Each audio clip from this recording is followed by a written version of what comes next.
Plus de 13% des TGV en retard sur la ligne Le Mans-Paris, c'est le résultat d'une étude publiée par la SNCF. L'histoire du bar solidaire La Flambée au Mans en préparation, rencontre avec les deux auteurs. Et puis un mariage, c'est cher, très cher à organiser. Solution trouvée par ce jeune couple, se faire sponsoriser la cérémonie. 13,51%, c'est la moyenne des retards des trains sur la ligne Le Mans-Paris pour l'année 2013. Des chiffres jugés satisfaisants pour la SNCF. L'association des usagers dit peut mieux faire. La ponctualité qui s'était améliorée en 3 ans a diminué selon elle en 2013, avec des retards qui se concentrent tôt le matin, là où la ligne est la plus fréquentée. Là où il y a le plus de voyageurs, où les tarifs des trains sont les plus chers, puisqu'on est en tarif de pointe, là le décalage est important parce qu'on n'est plus à 13% de retard, mais à 17-18%. Donc on a 4 points d'écart. Et c'est significatif parce que ça c'est sur l'ensemble de l'année. Et par moment dans l'année, c'est pire. Novembre a été catastrophique. Les pics des retards les plus importants, jusque 20%, ont été enregistrés sur les mois de janvier, juillet et octobre. La SNCF met en avant les conditions climatiques, les colis suspects et cet accident spectaculaire, ce camion bloqué sur les voies qui a paralysé le trafic ferroviaire pendant 1 semaine en octobre. L'association des usagers y voit d'autres problèmes. Ce qui revient de façon récurrente, ce sont des retards à l'ensemble de l'année liés au fait par exemple que le conducteur est manquant, qu'on n'a pas suffisamment de conducteurs, les économies sur le personnel ou sur l'entretien, parce qu'il y a aussi beaucoup l'entretien, parce que les incidents techniques sont quand même fréquents. Reste que les TGV circulant en direction de l'ouest sont les plus ponctuels du réseau. Par contre, la ligne desservant le sud-est de la France, via Massy, enregistre des retards plus conséquents, avec en moyenne 1 train sur 3 en retard. La qualité de l'air s'est encore dégradée au Mans et dans le département. L'indice Atmo est passé de 8 hier à 9 aujourd'hui sur une échelle de 10. Une qualité de l'atmosphère qualifiée de mauvaise par Air Pays de la Loire qui effectue les mesures. Les recommandations pour les personnes sensibles sont toujours en cours.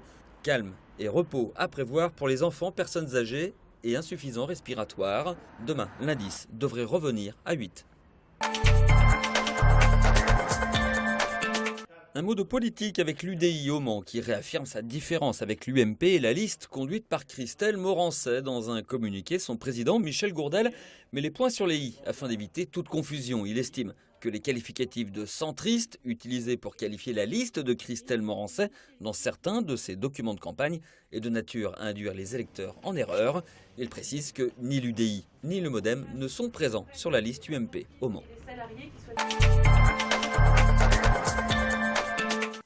Voici Monique et Monique, 2 copines qui ont décidé en novembre dernier de se lancer dans une nouvelle aventure, rédiger un recueil de témoignages sur l'histoire du bar La Flambée.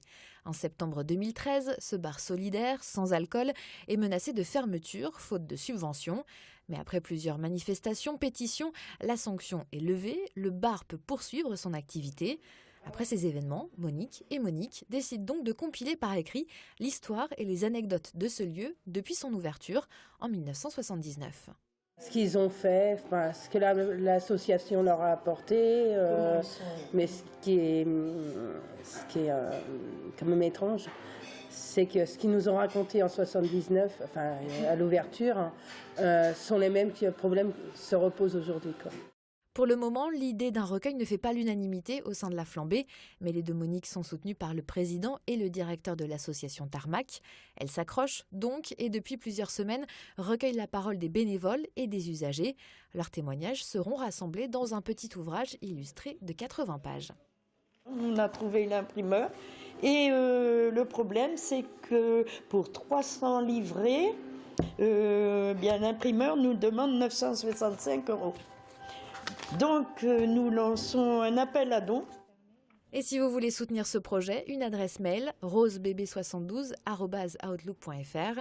Notez que si tout se passe bien, le livre pourrait paraître en septembre prochain. Amandine et Maxime, 27 ans chacun, 2 ans de vie commune à Coulan-sur-Gers et un projet commun, réaliser le mariage de leurs rêves. Mais depuis les premiers préparatifs en juillet dernier, la réalité les a rattrapés. Impossible pour eux de rassembler le budget. On ne veut pas mariage grandiose. Non, nous, on veut juste un mariage simple qui nous ressemble avec les gens qu'on aime. Le budget tourne autour de 15 000 euros puisqu'on serait environ 150 personnes présentes. Quand on a vu les devis éventuels des prestations et les sommes que ça représentait, on s'est dit pourquoi pas chercher un moyen de réduire un petit peu le coût tout en ayant toutes les personnes de notre famille présentes le jour de ce mariage. Comme d'autres couples en France, les amoureux décident alors de faire sponsoriser leur mariage par les prestataires eux-mêmes. Animateurs, traiteurs, fleuristes, photographes, même la robe de mariée. C'est du donnant-donnant. Eux, ils nous font un prix avantageux sur leurs prestations et nous, derrière, on leur fait de la pub. On s'engage à les citer un maximum dans les différents médias qui sont à notre disposition. Réseaux sociaux, blogs, médias, tout est bon pour faire parler de leur projet et attirer les sponsors. De quoi retirer de la magie à l'événement? Pas vraiment.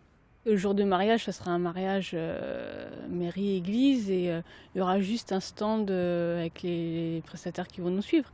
Mais en soi, la fête sera toujours là et il y aura toujours de la magie, un mariage qui soit sponsorisé ou pas. Les jeunes Sartois espèrent financer 30% de leur mariage avec le sponsoring. Il leur reste un peu plus d'1 an pour trouver des partenaires. Date de la cérémonie, le 25 juillet 2015.